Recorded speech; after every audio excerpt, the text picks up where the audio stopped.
আল্লাহ আমার রব, এই রবি আমার সব। দামে দামে তন মনে তারি অনুভব। তোমার দুনিয়াতে আমি যেদিকে তাকাই, অথই নিয়ামতে ডুবে আছি সবাই। পাক পাখালির গানে শুনি তসবি কলরব, তসবি কলরব। আল্লাহ আমার রব, এই রবি আমার সব। আসসালামু আলাইকুম। প্রিয় দর্শক, আপনারা কেমন আছেন? সবাই ভালো থাকুন, সেটি আমাদের একান্ত কামনা। শুরু হলে আন্টিবাই আয়োজিত এবং লাভেলু নিবেদিত অনুষ্ঠান আপনার জিজ্ঞাসা। আপনাদের সাথে আছি আমি জয়নুল আবেদিন আজাদ। আর আপনাদের মনে জাগা প্রশ্নের জিজ্ঞাসার জবাব দিচ্ছেন বিশিষ্ট আলেম ডক্টর মোহাম্মদ সাইফুল্লাহ। আসসালামু আলাইকুম ওরহমতুল্লাহি ওয়া বারাকাতুহু।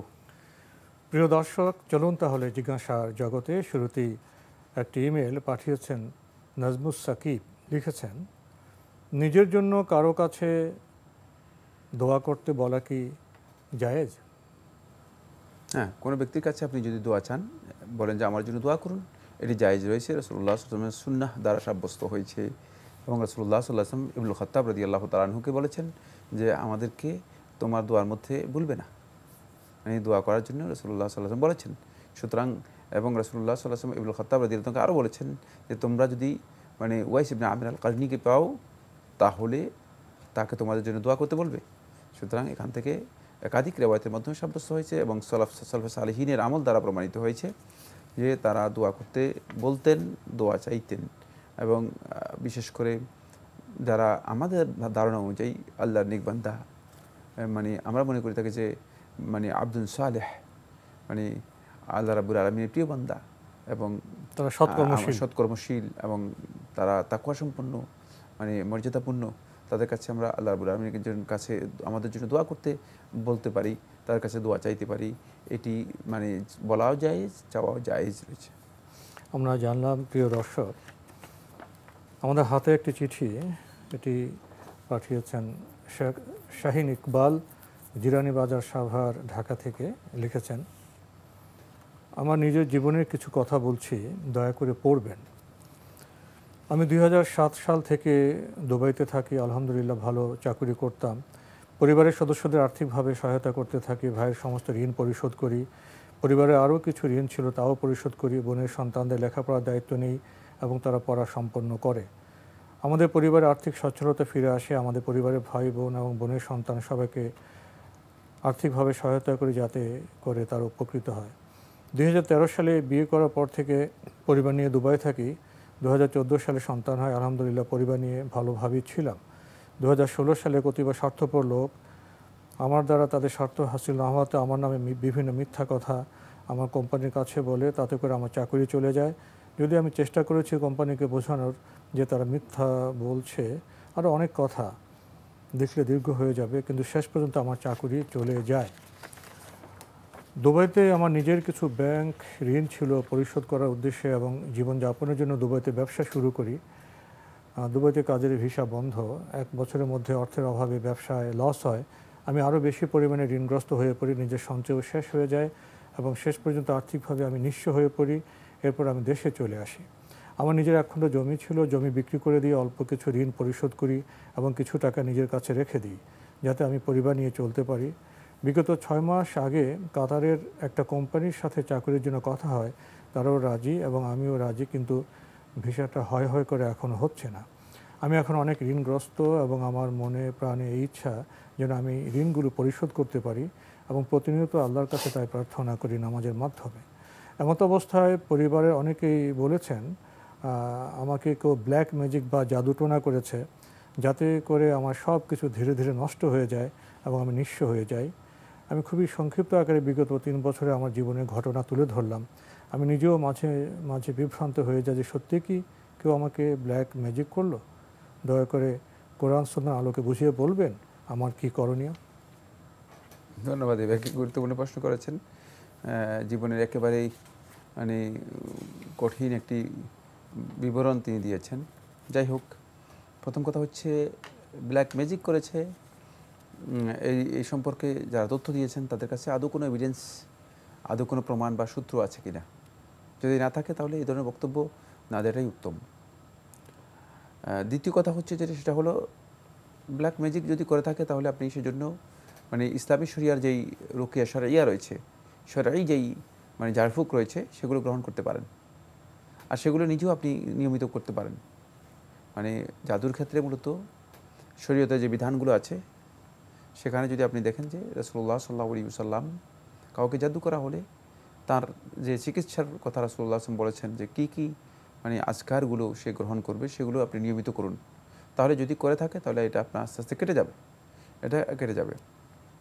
3 নম্বর যে পয়েন্ট সেটা হচ্ছে মানে এই যে মানে আর্থিক যেই আপনার মানে বড় ধরনের একটা বিপর্যয়, এখানে আপনাকে ধৈর্য ধারণ করতে হবে।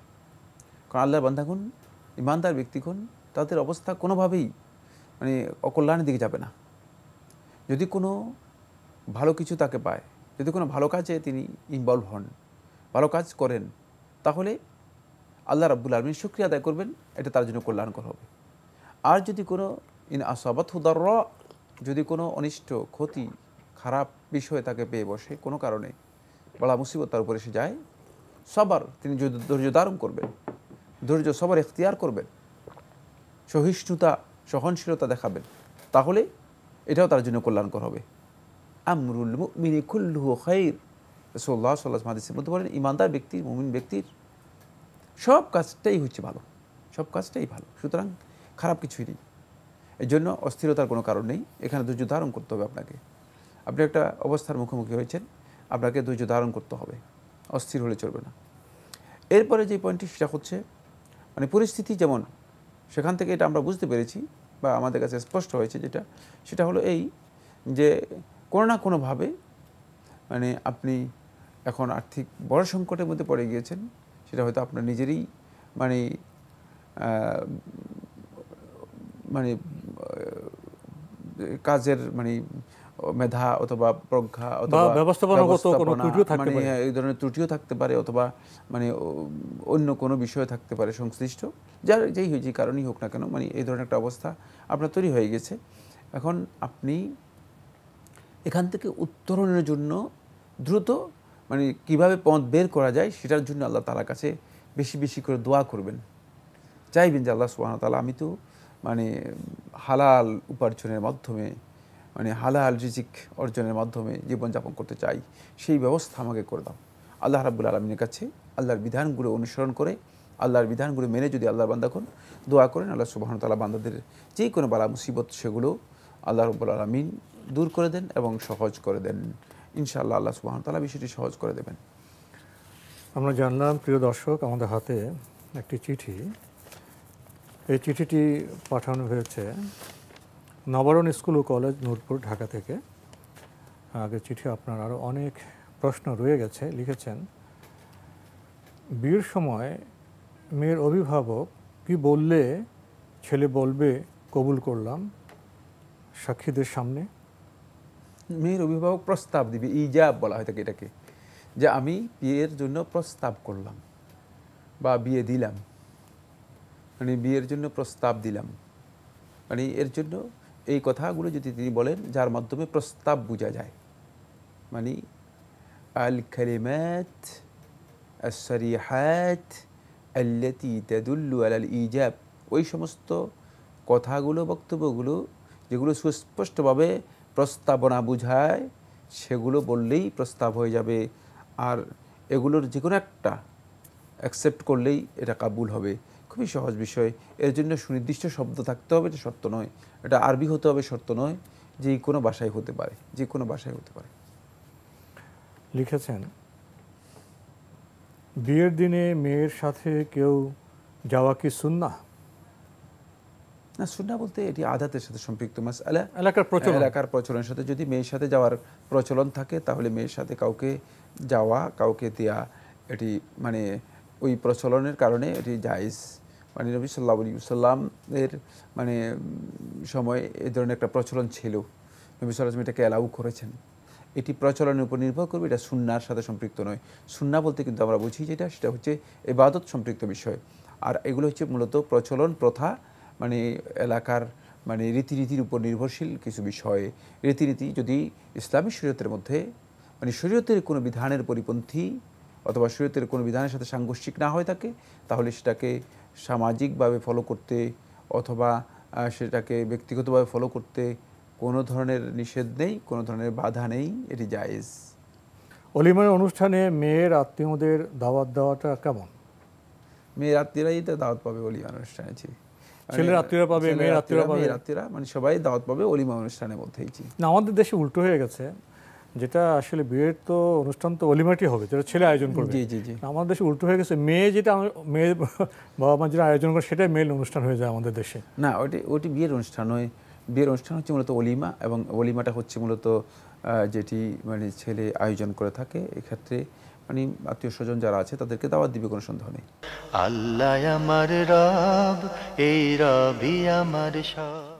আরও লিখেছেন, অলিমার দিনই মেয়ের আত্মীয়দের সাথে ছেলের মেয়ের বাড়িতে বেড়াতে যাওয়া, পরের দিন সকালে বাজার করা, এগুলো কেমন?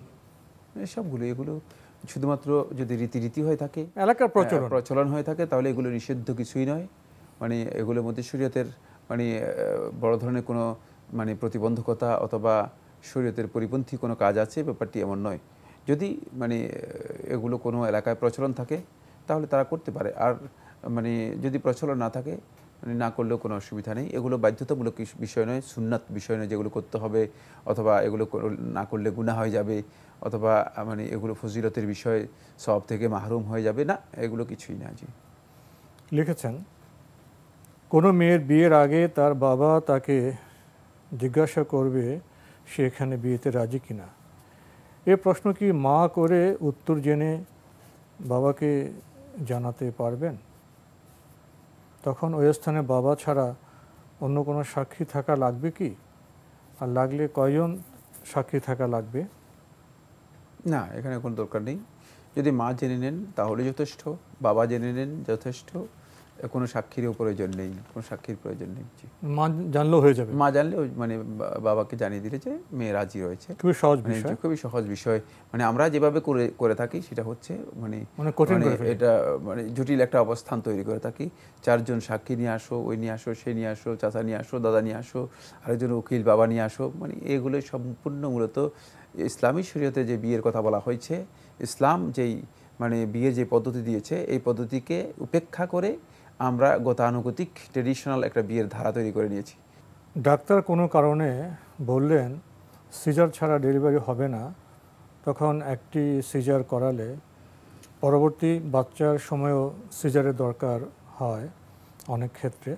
প্রশ্ন হলো, ডাক্তার 3বারের বেশি পেটের ওই নির্দিষ্ট স্থান অপারেশন করে বাচ্চা বের করা পছন্দ করেন না, না করে দেন। 3বারের বেশি আর বাচ্চা নিতেও নিষেধ করেন। এক্ষেত্রে 3টা সিজারের পরে নর্মাল ডেলিভারির চান্সও কমে যায়।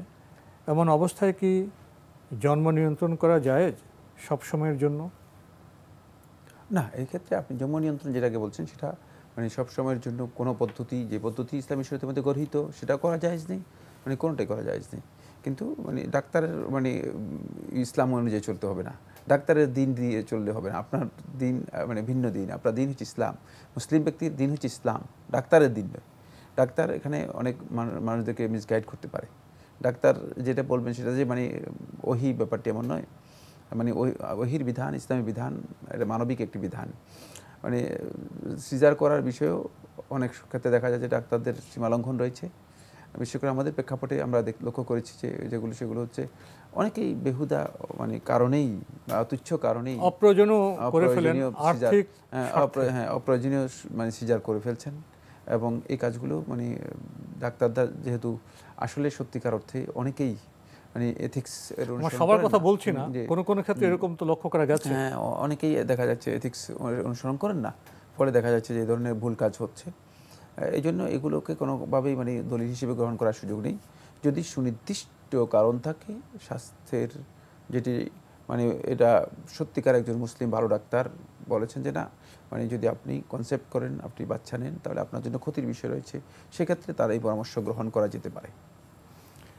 আমরা জানলাম, প্রিয় দর্শক, আমাদের হাতে একটি ইমেল, এটি পাঠিয়েছেন আমিনুল ইসলাম, কাতার, দোহা থেকে। লিখেছেন, আমি অনেক সময় কানে হেডফোন লাগিয়ে কোরআন তেলাওয়াত শুনি, শুনতে শুনতে চোখে ঘুম এসে যায় বা একটু ঘুমের ভাব চলে আসে, তখন কি আমি কোরআন তেলাওয়াত বন্ধ করে দিব না চলতে থাকবে?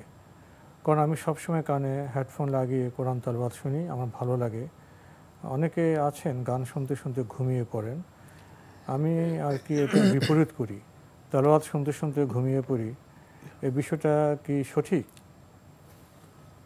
ধন্যবাদ আপনাকে। কিন্তু আপনি যখন ঘুমিয়ে পড়বেন তখন আপনি কোরআন তেলাওয়াত বন্ধ করে দিবেন, হেডফোনও বন্ধ করে দিবেন, কোনো ডিভাইস রাখবেন না।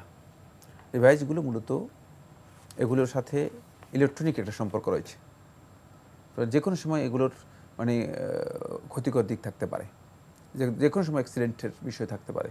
সুতরাং যখন আপনি মানে ঘুমে চলে যাবেন, মানে আপনি এমন একটা অবচেতন অবস্থার দিকে চলে যাবেন, সেক্ষেত্রে আপনি ডিভাইস থেকে নিজেকে মুক্ত করে নেবেন। কারণ এটা মানে প্রজ্ঞার বিষয় নয় যে আপনি ডিভাইস ব্যবহার করতেছেন অপ্রয়োজনে চলতে থাকবে, হ্যাঁ, তাহলে অপ্রয়োজনে চলতে থাকবে এবং হতে পারে যে কোনো অ্যাক্সিডেন্টের আপনি মুখোমুখি হয়ে যাবেন। এই জন্য এই কাজ মানে ভুল কাজ, এটা কখনো করবেন না। মানে কোরআন তেলাওয়াত শুনেছেন যতক্ষণ পর্যন্ত তখন সওয়াব হয়েছে, যেহেতু আপনি ঘুমিয়ে যাচ্ছেন কোরআন তেলাওয়াত আর শুনবেন না, সেক্ষেত্রে ঘুমিয়ে যাওয়ার আগেই আপনি সেটাকে একটু জানতে পারবেন, যখন ঘুম আসছে জানতে পারবেন তো, হ্যাঁ, তখন এটাকে স্টপ করে দিবেন। স্টপ করে এটাই হচ্ছে আপনার জন্য উত্তম। প্রিয় দর্শক, আমাদের হাতে আরও একটি ইমেল, যিনি পাঠিয়েছেন নাম প্রকাশে অনিচ্ছুক, লিখেছেন, আপনাদের অনুষ্ঠানটি খুবই উপকারী এবং আমি মনে করি জনপ্রিয় বটে। আপনি আমাদেরকে অনেক ধন্যবাদ জানিয়েছেন। প্রশ্ন করেছেন, আমি আল্লাহ তাআলার কাছে কিছু প্রার্থনা করলে তা কবুল হয় না। আমি অনেক আগে থেকেই নিয়মিত নামাজ পড়ি, নফল ইবাদত করি, কিন্তু ইদানিং আমি নামাজের প্রতি আগ্রহ হারিয়ে ফেলেছি, কিন্তু বাদ দেইনি। তবে সেটা লোক দেখানো নয়, আপন মনেই সময় মতোই নামাজ পড়ি। আর আমার এখন এটা বারবার মনে হয়, আল্লাহ আমার দোয়া কেন কবুল করেন না? এই অবস্থায় আমি কি আমল করতে পারি? ধন্যবাদ আপনাকে। প্রথম কথা হচ্ছে আপনি আল্লাহ রাব্বুল আলামিনকে যেভাবে ব্লেম করছেন, এই কাজটি আপনি সঠিক করেননি। দ্বিতীয় বিষয় হচ্ছে, দোয়া করার পরে বান্দাগণ আল্লাহ তাআলার কাছে আরও দোয়া করবে, আরও দোয়া করবে, তাহলেই আল্লাহ রাব্বুল আলামিনের কাছে দোয়া কবুল হবে। অধৈর্য হয়ে গেলে চলবে না, অধৈর্য হয়ে যাওয়া হারাম, জায়েজ নেই। দোয়ার সবচেয়ে বড় প্রতিবন্ধক হচ্ছে এটাই যে বান্দা এই কথা বলবে, দাআউতুল্লাহ ওয়ালাম ইস্তাজিব লি, যে আমি আল্লাহর কাছে দোয়া করেছি কিন্তু আমার দোয়া কবুল হয় নাই। আবু দাউদের মধ্যে রাসূলুল্লাহ সাল্লাল্লাহু আলাইহি ওয়াসাল্লাম এটা বলেছেন, এটা গর্হিত কাজ। সুতরাং আপনি গর্হিত কাজের মধ্যে নিজেকে লিপ্ত করে ফেলেছেন। আর আপনি আরেকটা জিনিস আপনার মনের মধ্যে কাজ করতেছে যে আমি তো আল্লাহ তাআলার উপর অনুগ্রহ করতেছি, নাউযুবিল্লাহি মিন যালিক। খবরদার, খবরদার, সতর্ক হয়ে যান। যে সমস্ত বন্ধুগণ এই চিন্তা করছেন যে আমি নামাজ রোজা ইবাদত করতেছি, মনে হয় যেন আমি আল্লাহর উপর অনুগ্রহ করতেছি, আর আল্লাহ তাআলা কেন আমার দোয়া কবুল করতেছেন না, খবরদার। এই ধরনের বক্তব্য যেন, এই ধরনের চিন্তা যেন কারো, এই ধরনের মানসিকতা যেন তৈরি না হয়। যদি এই মানসিকতা তৈরি হয়ে থাকে তাহলে আপনি কুফরের দিকে ধাবিত হচ্ছেন, আপনি ভয়ঙ্কর মানে আরেকটা মানে ভয়ঙ্কর আরেকটা মানে অবস্থার দিকে চলে যাচ্ছেন, সেটা হচ্ছে কুফরের দিকে ধাবিত হয়ে যাচ্ছেন। আপনি ইবাদত করতেছেন আল্লাহর সন্তুষ্টির জন্য, ইবাদত আপনাকে করতেই হবে। এখন কোনো কারণে মানে আল্লাহ সুবহানাহু ওয়া তাআলা বান্দাদের দোয়া তো আল্লাহ রাব্বুল আলামিন কবুল করেন, দোয়া ফেরত দেন না। আপনার দোয়া আল্লাহ রাব্বুল আলামিন কোনোদিন ফেরত দেবেন না। আপনি যদি সত্যিকার আল্লাহর বান্দা মানে সঠিক দোয়া করে থাকেন, তাহলে অবশ্যই আপনি সেই দোয়ার রেজাল্ট পাবেন, কোনো সন্দেহ নেই। এরপরে যে মাসালাটি সেটা হচ্ছে, মানে দোয়া কবুল হয়নি আপনি কীভাবে বুঝেছেন? আপনি কি সব বিষয় সম্পর্কে জানেন? দোয়া হতে পারে যে আপনি যেটা চাইছেন সেটা দেওয়া হয়নি, যেটা আল্লাহ রাব্বুল আলামিন আপনার জন্য কল্যাণকর সেটা আল্লাহ সুবহানাহু ওয়া তাআলা আপনার জন্য দিবেন। হতে পারে যে এই দোয়াটা আল্লাহ রাব্বুল আলামিন মানে আজকে দিন নেই, আরও পরে দিবেন। হতে পারে যে এই দোয়ার মাধ্যমে আল্লাহ সুবহানাহু ওয়া তাআলা আপনার কাছ থেকে আপনি যেটা চেয়েছেন সেটা না দিয়ে কোনো একটা বড় মুসিবত বালা বিপদ দূর করে দিয়েছেন। হতে পারে যে এই দোয়াটাকে আল্লাহ সুবহানাহু ওয়া তাআলা বড় ধরনের নেকি হিসেবে, বড় ধরনের আমল হিসেবে কিয়ামতের দিন আপনার জন্য আল্লাহ রাব্বুল আলামিন রেখে দিয়েছেন। রাসূলুল্লাহ সাল্লাল্লাহু আলাইহি ওয়াসাল্লাম হাদিসের মধ্যে এগুলো সবগুলো উল্লেখ করেছেন। সুতরাং দোয়াটাকে আপনি কীভাবে মনে করেছেন, কীভাবে আপনি ব্যাখ্যা করেছেন? আপনি শুধুমাত্র হয়তো মনে করেছেন যে আমি দোয়া করেছি, দোয়া কবুল করে, মানে আপনি একটা জিনিস চাইছেন, মানে চাইলেই এটা আপনাকে দিয়ে দিতে হবে। যদি আমরা এটা মনে করে থাকি তাহলে আমরা এখানে ভুলের মধ্যে আছি। কারণ বান্দা যখন আল্লাহর কাছে চাইবে তখন আল্লাহ রাব্বুল আলামিন যেটা বান্দার জন্য হক সেটা বান্দাকে দেবেন, যেটা বান্দার জন্য উপযুক্ত নয় সেটা বান্দা দাবি করলেও চাইলেও আল্লাহ সুবহানাহু ওয়া তাআলা দিবেন না, কারণ আল্লাহ রাব্বুল আলামিন জানেন বান্দার জন্য কোনটা উপযুক্ত। আমাদের আজকে এখানেই শেষ করতে হচ্ছে। আপনাকে অনেক ধন্যবাদ। আপনাকে অনেক ধন্যবাদ। প্রিয় দর্শক, আমরা এতক্ষণ দেখছিলাম এনটিভি আয়োজিত এবং লাভ হলো নিবেদিত অনুষ্ঠান আপনার জিজ্ঞাসা। আমাদের এই অনুষ্ঠান আপনারা এনটিভি অনলাইনেও দেখতে পারবেন। ভিজিট করুন www.ntvbd.com। এছাড়া ইউটিউবে এবং আমাদের ভেরিফাইড ফেসবুক পেজে অনুষ্ঠান দেখতে পারবেন। আজকে শেষে দোয়া প্রসঙ্গে, কবুল প্রসঙ্গে আমরা প্রশ্ন পেয়েছি, আমরা জবাব জেনেছি। ধৈর্য প্রয়োজন। আমরা অনেক কিছুই না জেনে অধৈর্য হয়ে পড়ি। সবরেই মুক্তি। অধৈর্য আমাদের জন্য অকল্যাণ ডেকে আনতে পারে। আর মহান আল্লাহর সাথে আমাদের আচরণ ব্যবহার কেমন হওয়া উচিত এ বিষয়ে বোধহয় আমাদের অনেক অনেক বেশি সচেতন থাকা প্রয়োজন। চিঠি লিখুন, প্রশ্ন পাঠান আমাদের ঠিকানায়। পরিচালক আপনার জিজ্ঞাসা, এনটিভি, বিএসসি ভবন, 7ম তলা, 102 কাজী নজরুল ইসলাম এভিনিউ, কারওয়ান বাজার, ঢাকা 1215। আপনারা ইমেলও করতে পারেন। আমাদের ইমেল অ্যাড্রেস আপনার জিজ্ঞাসা @ntvbd.com। প্রিয় দর্শক, মহান আল্লাহ আমাদের সবাইকে নিরাপদে রাখুন, রাখুন শান্তিতে। আসসালামু আলাইকুম। আল্লাহ আমার রব, এই রবি আমার সব, দামে দামে তুন মনে তারি অনুভব। আল্লাহ আমার রব, এই রবি আমার সব।